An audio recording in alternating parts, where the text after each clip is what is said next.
Bonjour à tous, vous aimeriez aujourd'hui apprendre à être plus à l'aise au téléphone. Le téléphone n'est pas quelque chose qui vous est confortable et vers lequel vous avez cette tendance à aller de manière naturelle. Alors regardez tout de suite cette vidéo.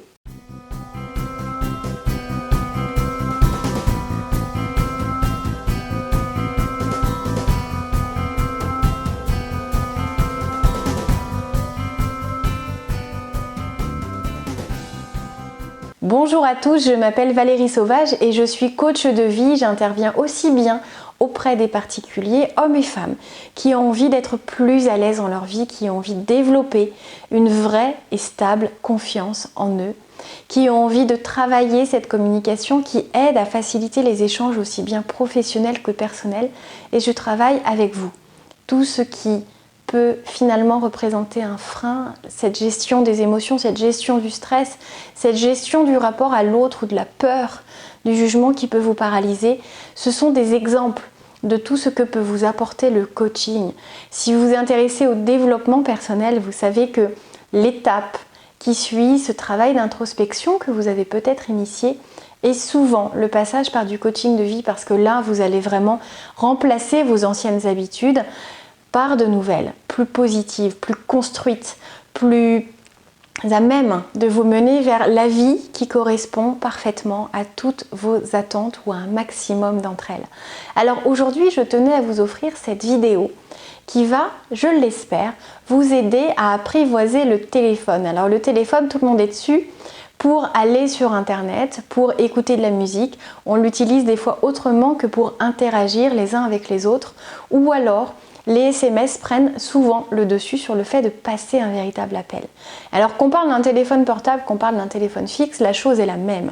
C'est-à-dire qu'à partir du moment où vous n'êtes pas à l'aise au téléphone, ça peut être pour de multiples raisons et il existe des solutions pour ça. Je vais vous donner quelques exemples. Vous vous reconnaîtrez peut-être parmi certains d'entre eux.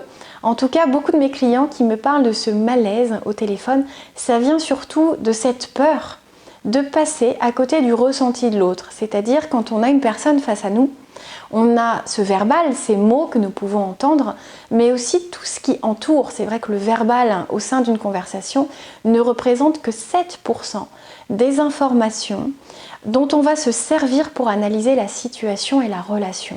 Donc quand on est au téléphone, on a l'impression de ne disposer que de ce tout petit pourcentage d'informations et ça peut être stressant. Parce qu'on passe à côté du regard, des mouvements finalement du corps, de retrait. On ne sait pas si on va trop loin dans une conversation, on ne peut pas le voir, on a juste l'écoute pour obtenir un maximum d'informations. Et pour ceux qui ne sont pas à l'aise dans les interactions, dans cette facilité sociale que d'autres ont su développer, ont su travailler, c'est pas forcément inné. Si vous avez l'impression que c'est inné, c'est surtout grâce à un modèle familial, social, éducationnel qui vont aider certaines personnes en fait à aller vers plus de confort, vers plus d'aisance dans tout ce qui a trait à la relation à l'autre. Si ça n'est pas votre cas, comprenez que le téléphone n'est pas un obstacle, n'est pas un ennemi. Ça vous aide à communiquer et vous pouvez tout à fait apprendre à être attentif à ce que l'autre vous dit. Si vous avez peur effectivement de passer à côté de certaines informations, reformulez. Ne laissez pas le doute s'installer. Prenez cette habitude de dire « Là, tu me dis que tu n'es pas intéressé. Est-ce que c'est parce que je te propose par exemple une sortie qui ne colle pas avec ton agenda? Est-ce que c'est le sujet même? Dis-moi, cherchez vraiment à avoir cette information qui semble vous manquer. Vous ne voyez pas si c'est parce que la personne n'a pas envie de passer du temps avec vous, parce qu'elle ne le manifeste pas visuellement parlant. Vous n'avez pas par le téléphone, même s'il y a de l'audio et du visio maintenant lors de certains appels. Vous passez effectivement à côté de ces informations. Donc, plutôt que de vous faire un film et d'imaginer plein de choses ou de mal comprendre les propos de la personne avec qui vous êtes en train de discuter au téléphone, eh bien demandez-lui. Dites-lui, j'aimerais comprendre, est-ce que c'est parce que voilà, tu as telle envie? Est-ce que c'est parce que je te propose quelque chose et tu as autre chose en tête? Dis-moi. Cherchez à aller plus loin et le téléphone est une occasion finalement de rentrer en contact avec l'autre, avec plus d'écoute, d'essayer de vous concentrer sur ce que vous avez, sur les mots, mais aussi sur tout ce qui entoure. Donc ça va être un élément sur lequel je voulais insister sur cette vidéo. Insister, pardon, pas assister. Faites attention à tout ce qui entoure le verbal, c'est-à-dire l'intonation, les silences, le rythme. C'est-à-dire que quelqu'un qui va très vite esquiver, qui va vous parler très vite comme ça, aura peut-être envie juste de fuir, d'éviter la discussion. Quelqu'un qui va avoir un silence, ça peut être tout simplement parce qu'elle réfléchit, cette personne. Ça n'est pas qu'elle est en train de chercher une excuse, elle a besoin de savoir si ça passe dans son planning, si c'est compatible avec son agenda, si c'est compatible avec ses moyens financiers du moment.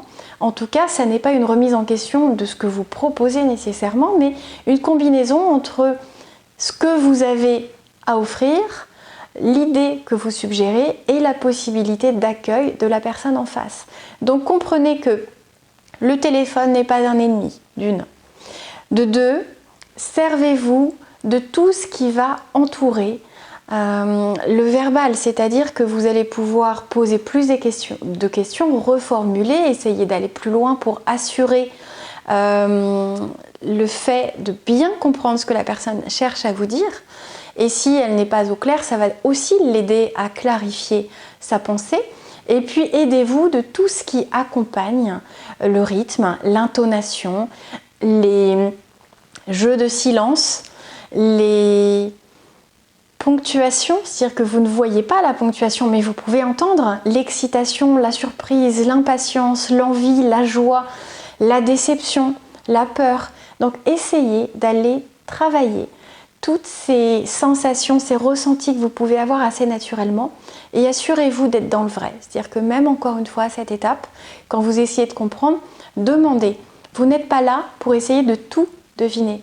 Donc essayez de comprendre que l'autre peut ne pas être au clair avec sa pensée, l'autre peut ne pas avoir envie de tout vous dire, donc essayez de deviner et puis quand vous arrivez à avoir accès vraiment aux véritables motivations et intentions de la personne, demandez-lui, comme ça les choses sont claires, vous savez si vous pouvez reproposer à un autre moment, si c'est une question d'argent, s'il faut viser du moins cher pour que la personne vienne passer un moment avec vous au restaurant, au cinéma, etc. Et ça vous aidera finalement à comprendre que le téléphone est un outil formidable, qu'il ne faut pas diaboliser.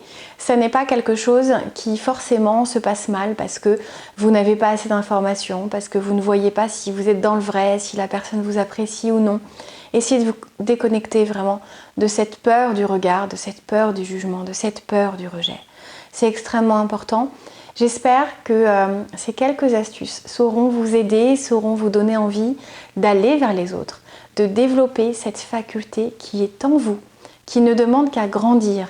Si vous avez envie que je vous accompagne pour parvenir vraiment à cet état de plus grand confort, à cette facilité de créer du lien, de vous sentir plus à l'aise, plus confiant dans les relations, que ce soit dans votre vie personnelle ou dans votre vie professionnelle, contactez-moi par le biais du site challengeyourself.fr car oui, il va falloir vous dépasser si vous voulez profiter au mieux de votre vie et je peux vous souhaiter que ça. C'est-à-dire que c'est vraiment important, s'ouvrir des possibilités, se dire je peux encore aller vers autre chose, travailler, me laisser cette chance, m'offrir ces opportunités d'avancer, de grandir, d'apprendre. Tout s'apprend, énormément de choses peuvent être acquises même si vous n'avez plus 15 ans, 20 ans, 30 ans. Ça se fait à tout âge, plus vous le faites tôt, mieux c'est, pas parce que c'est plus facile, mais plutôt parce que quand on doit remplacer certaines habitudes, plus on le fait tôt, moins on a d'années d'habitude à rattraper et surtout plus on a à en profiter. C'est-à-dire que avoir confiance en soi, autant avoir confiance en soi à 30 ans plutôt qu'à 60. Parce que vous allez vraiment vous permettre de vivre autre chose dans votre vie dès 30 ans, dès 20 ans, dès 15 ans. J'accompagne vraiment des gens qui sont des fois très soucieux de ne pas se fermer de porte, qui ont envie de profiter de ce qu'ils voient chez d'autres personnes, de ce qui les inspire, de ce qui les attire. Donc si c'est votre cas, surtout contactez-moi, regardez les vidéos que je vous offre sur cette chaîne, abonnez-vous, mettez-moi des petits pouces j'aime, ça me donnera envie de vous offrir encore plus de vidéos, de voir que cette interaction fonctionne, que vous avez des questions à me poser, des commentaires à me faire, des idées à me suggérer. des partages d'expériences à faire et ça c'est très utile et ça permet de créer des communautés de personnes qui comme vous ont envie d'aller vers cette vie épanouissante, vers cette possibilité de travailler qui l'on est et qui l'on peut devenir parce que cette personne qui sommeille en vous n'attend que cette décision, que ce choix d'avoir la possibilité de sortir de sa cachette.